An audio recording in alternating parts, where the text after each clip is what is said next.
ኢትዮጵያ የበርካታ ብሔር ብሔረሰቦችና ህዝቦች የባህል የቋንቋና የእምነት ባለቤት የሆነች ድንቅ ሀገር ነች።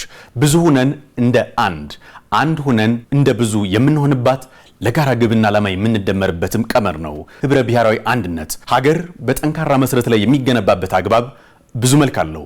ከነዚህም መካከል ጠንካራ ኢኮኖሚና የፖለቲካ መሰረት፣ በብሔራዊ ጥቅም ላይ የጋራ ግንዛቤ ያለው ትውልድ መኖር፣ እንዲሁም የጋራ ትርክት ላይ የተሰራ ሀገራዊ ማንነት ወሳኝ ሂሳቢዎች ውስጥ ዋነኞቹ ናቸው። ለዚህም እንደ ኢትዮጵያ ብዛ ህዝብና ማንነት ኖሯቸው አንድ ሆነው ግዙፍ ኢኮኖሚ ያላቸው ሀገራትን ህንድና ቻይናን እንመልከት። ቻይናን በምንመለከትበት ጊዜ በ2025 የወጡ ጥናቶች እንደሚያሳዩት የህዝብ ብዛቷ ከ1.42 ቢሊዮን በላይ ቁጥር ተሻግሯል። አጠቃላይ ኢኮኖሚዋን በምንመለከትበት ጊዜ ደግሞ እንደ ወርልድ ኢኮኖሚክስ መረጃ በፈረንጆቹ 2025 $43.1 ትሪሊዮን ተሻግሯል። ቻይና ታዲያ 56 ያህል ጎሳዎች ያሏት ሀገር ነች። ነገር ግን እነዚህ ጎሳዎች ብሔራዊ አንድነትና እድገት ስትል ሀገራቸው ቻይና በቀረጸችው መርህ ይከተላሉ። ህንድን በምናይበት ጊዜ ደግሞ በ2025 የወጡ ጥናቶች እንደሚጠቁሙት የህዝብ ብዛቷ አሁን ላይ ከ1.46 ቢሊዮን በላይ ተሻግሯል።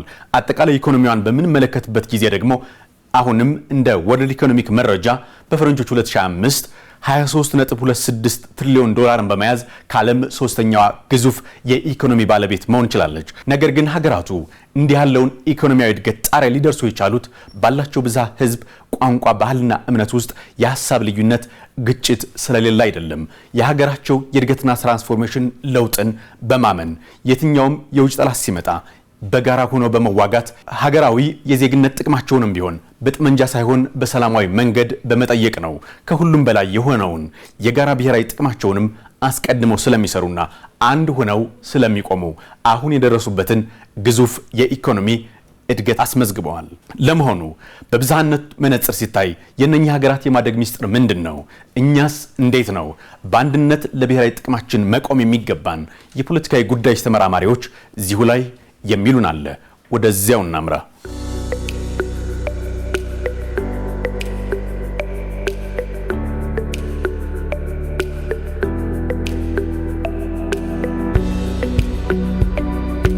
እንደ አገር አንድ ሆነን ስንቆም ነው ጥንካሬያችን የሚወጣው፣ ሁላችንም ያለንን ስናዋጣ ማለት ነው።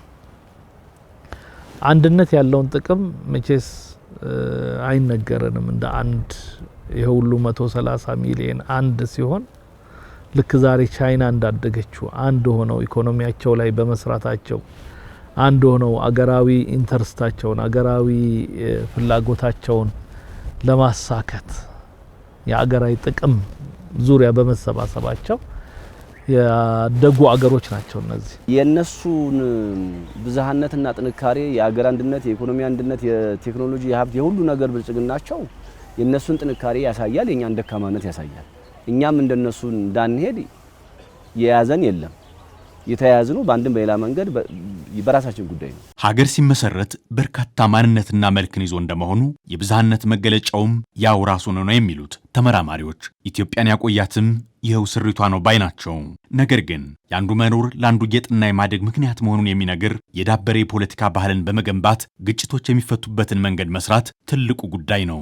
አንዱ ካለ ሌላው መኖሩን እንጂ የአንዱ መጥፋት የሌላው መኖርን የማያረጋግጥ የፖለቲካ ባህል ሲኖረን እነዚህ ሁሉ ለዳይቨርሲቲን ማኔጅ ለማድረግ ያግዘናል። ሌላው የግጭት ማኔጅመንት ነው። የግጭት አመራር፣ የግጭትን የማስተናገድ ሁኔታ። ግጭት አይቀርም እንኳን አገር ላይ አንድ ቤትም ግጭት አይቀርም። ግን አንድ ማህበረሰብ ግጭት በመኖርና ባለመኖር አይደለም የሚለያየው። በነገራችን ላይ ግጭትን ማኔጅ የሚያደርግበት የሚያስተዳድርበት ግጭት አስተዳደር ላይ ነው ሰዎች የሚለያዩት። በሌላ በኩል እንደ ሀገር አንድ ሆኖ በመቆም ግዙፍ ኢኮኖሚና የበለጸገች ብሔራዊት ሀገርን ለማየት ከፈለግን ከምዕራባውያን የሚመጣሉ ባልታ አሉታዊ ጫናና ተጽዕኖ እንዲፈጥር ባለመፍቀድ የጋራ ሀገራዊ ጉዳይ ላይ ማተኮር እንደሚገባም ያነሳሉ። ራስንም ማወቅ፣ ሁለተኛ ለውጥን ማወቅ፣ ሶስተኛ በተቻለ መጠን ኢኮኖሚ ላይ ማተኮር፣ አንድ በሚያደርጋቸው ነገሮች ላይ ማተኮር፣ ብሔራዊ አንድነታቸው ላይ ማተኮር፣ ብሔራዊ ኢንተርስታቸው ላይ ማተኮር፣ ለዛ የሚከፈለውን ደግሞ መስዋዕትነት መክፈል።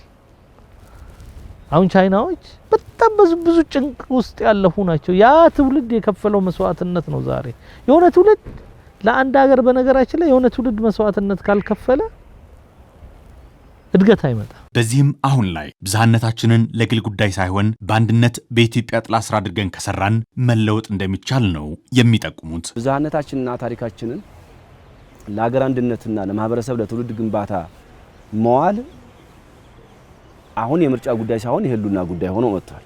ምክንያቱም በተደጋጋሚ የሀገር ፈተና የሀገር ህልውና የውስጥ ችግር ልንላቀቀው ስላልቻለን ብዝሃነታችንን በአንድነት በኢትዮጵያ ጥላ ስር ብቻ እያንዳንዱ ብዝሃነትና ልዩነት እያንዳንዱ ባህልና ብሔር ቋንቋ በኢትዮጵያ ጥላ ስር ብቻ መስተናገድ እንዳለበትና አንድነትን በሚነካ መንገድ መስተናገድ እንደሌለበት ማስተማርና መቅረጽ ያለብን ይመስለናል። እኛም ይሄ ሁሉ 130 ሚሊዮን ከአፍሪካ ሁለተኛ የሆነ ህዝብ ወደ አንድነት መጥቶ ወደ ስራ ወደ መረዳዳት ወደ መከባበር ብንመጣ አገራችን ተአምራዊ የሆነ ለውጥ ታመጣለች።